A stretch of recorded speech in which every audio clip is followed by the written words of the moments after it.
नमस्कार, आपका स्वागत है। सिटीजनशिप अमेंडमेंट एक्ट काफ़ी हंगामा है। क्यों हंगामा है? क्योंकि इसके बारे में बहुत सारी चर्चाएं चल रही हैं। क्या सिटीजनशिप अमेंडमेंट एक्ट मुस्लिम जो दूसरे कंट्री के उनको इंडिया का सिटीजनशिप देने से रोक सकता है? क्या सिटीजनशिप अमेंडमेंट एक्ट इंडिया में जो इलीगल मुस्लिम्स हैं उनको बाहर निकाल देगा? क्या सिटीजनशिप अमेंडमेंट एक्ट जो इलीगल माइग्रेंट है उनके साथ अत्याचार करेगा? जाने कितने सवाल सभी के दिमाग में चल रहा है। तो चलिए जानते हैं सिटीजनशिप अमेंडमेंट एक्ट 2019 जो कि अभी हाल में गवर्नमेंट ने इसे नोटिफाई किया है। 5 साल लगा है गवर्नमेंट को इसके रूल्स बनाने में और 2024 में सिटीजनशिप अमेंडमेंट एक्ट लागू होने वाला है। हंगामा काफ़ी ज़्यादा है क्योंकि सिटीजनशिप अमेंडमेंट एक्ट के जो फंडामेंटल फीचर्स है वो बहुत ही यूनिक है। पहला जो यूनिक फीचर है वो है बांग्लादेश, पाकिस्तान और अफगानिस्तान के बसे हुए जो भी वहाँ से इलीगल माइग्रेंट इंडिया में आए हुए हैं, अगर वो सिख, बुद्धिस्ट, पारसी, जैन और हिंदू धर्म से बिलोंग करते हैं तो उन्हें सिटीजनशिप मिल जाएगा। ये बहुत ही बड़ी बात है और याद रखें ये जो रूल है वो 2014 से पहले जो भी आए हैं इलीगल माइग्रेंट उनको इंडियन सिटीजनशिप देने का अधिकार देता है। तो सिटीजनशिप बहुत ही इम्पॉर्टेंट और आइडेंटिटी होती है किसी भी कंट्री के लोगों के लिए। जैसे कि हम इंडियन होने पे गर्व करते हैं क्योंकि हमारे पास एक सिटीजनशिप है, हमारे पास हमारी पहचान है और हम कहीं भी जाते हैं तो हम गर्व से कहते हैं कि हम लोग इंडियन हैं। ये पहचान बहुत मायने रखती है और हमारे यहाँ ऐसे बहुत सारे लोग हैं जो दूसरे कंट्री से भाग कर आए हुए हैं और यहाँ पे सिटीजनशिप के लिए अप्लाई कर रहे हैं। तो एक सवाल और आता है कि इसमें मुस्लिम्स को क्यों नहीं इंक्लूड किया गया? क्या उनके साथ नाइंसाफ़ी की जा रही है? ऐसे बहुत सारे सवालों के साथ सुप्रीम कोर्ट में इसके लिए एक जो पिटीशन है वो जारी किया गया है, पिटीशन फाइल किया गया है। तो चलिए जानते हैं सिटीजनशिप अमेंडमेंट एक्ट के बारे में। सिटीजनशिप अमेंडमेंट एक्ट क्या बेसिक फीचर जो कॉन्स्टिट्यूशन का है उसे वायलेट करता है? जैसे कि आर्टिकल 14 यानी राइट टू इक्वालिटी कहता है कि इंडिया में सभी को इक्वल ट्रीट किया जाएगा। क्या ये एक्ट मुस्लिम को नहीं इंक्लूड करके राइट टू इक्वालिटी का हनन है? तो चलिए इसके बारे में डिटेल में समझते हैं। दूसरा जो मोस्ट इंपॉर्टेंट सवाल है, क्या ये एक रिलीजियस प्रोसिक्यूशन की बात नहीं करता है? क्या ये एक सोच की बात नहीं करता है कि हो सकता है कि जो हिंदू है उनका पाकिस्तान में मिसट्रीट किया जा रहा है? तो ऐसी बहुत सारी बातें हैं। तो चलिए जानते हैं क्या दलील दी जा रही है इसके बारे में। सबसे पहले तो इंडिया को समझते हैं। इंडिया एक ऐसी कंट्री है जहां हमेशा से माइग्रेंट आए हैं। ठीक है, आज़ादी से पहले भी माइग्रेंट इंडिया में आते रहे हैं, आज़ादी के बाद भी आए हैं। अगर हम अपनी नेबरिंग कंट्री की बात करें तो इंडिया का जो बॉर्डर है उसे पोरस बॉर्डर कहा जाता है क्योंकि आसानी से यहाँ पे दूसरे कंट्री के लोग प्रवेश कर जाते हैं, चाहे वो पाकिस्तान के हो, चाहे वो अफगानिस्तान के हो या फिर बांग्लादेश के। 1947 में इंडिया और पाकिस्तान का पार्टीशन हुआ।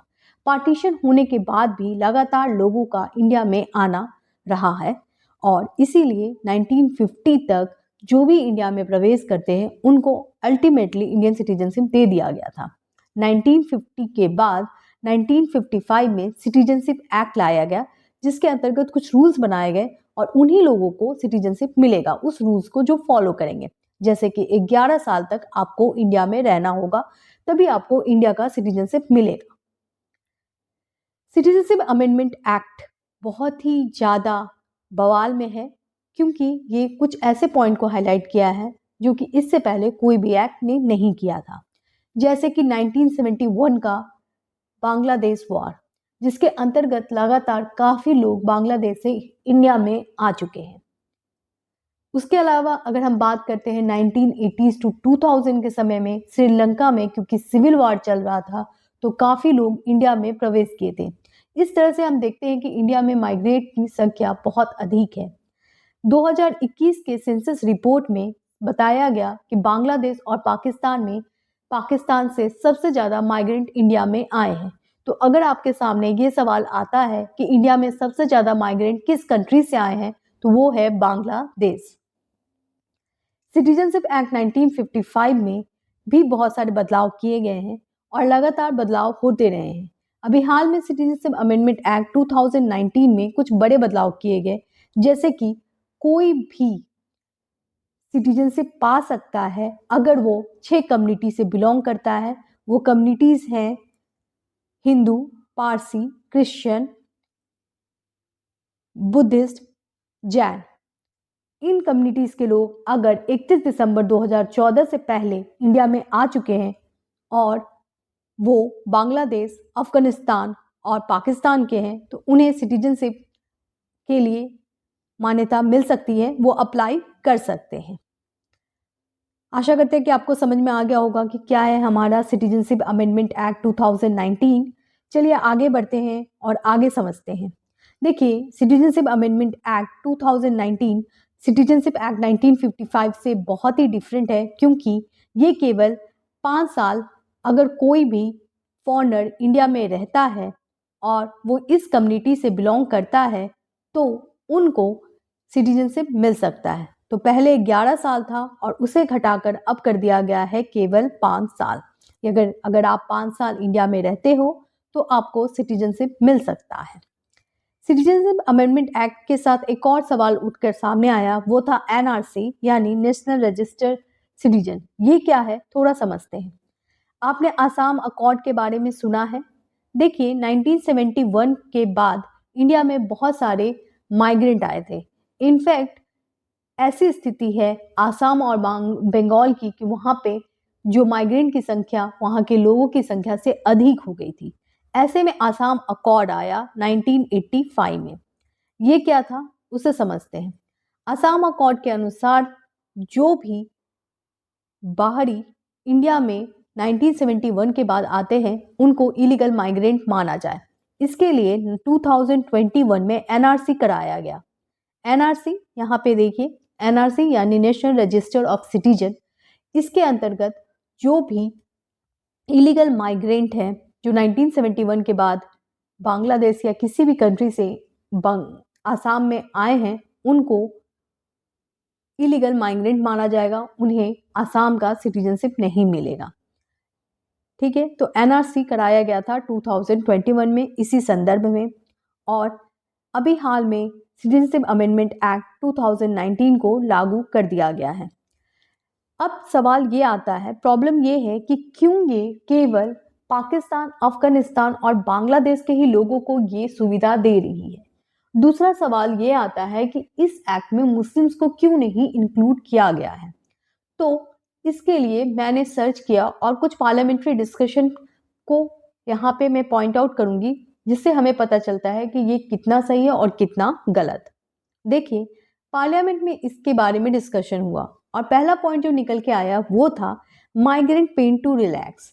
सबसे बड़ी बात इसमें ये बताया गया कि दूसरी कंट्री जो है वो रिलीजन बेसिस पे परसिक्यूशन करती है या और उस परसिक्यूशन को कम करने के लिए, रिलैक्स करने के लिए इंडिया जो है, जो हिंदू, सिख, पारसी दूसरे कंट्री में फंसे हुए हैं उनको सिटीजनशिप देना चाह रही है on the basis of humanity.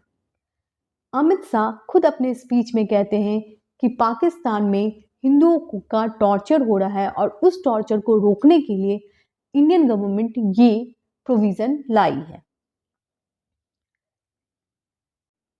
अगर हम बात करते हैं सिटीजनशिप अमेंडमेंट एक्ट की तो ये केवल 6 साल में आपको सिटीजनशिप दे सकता है।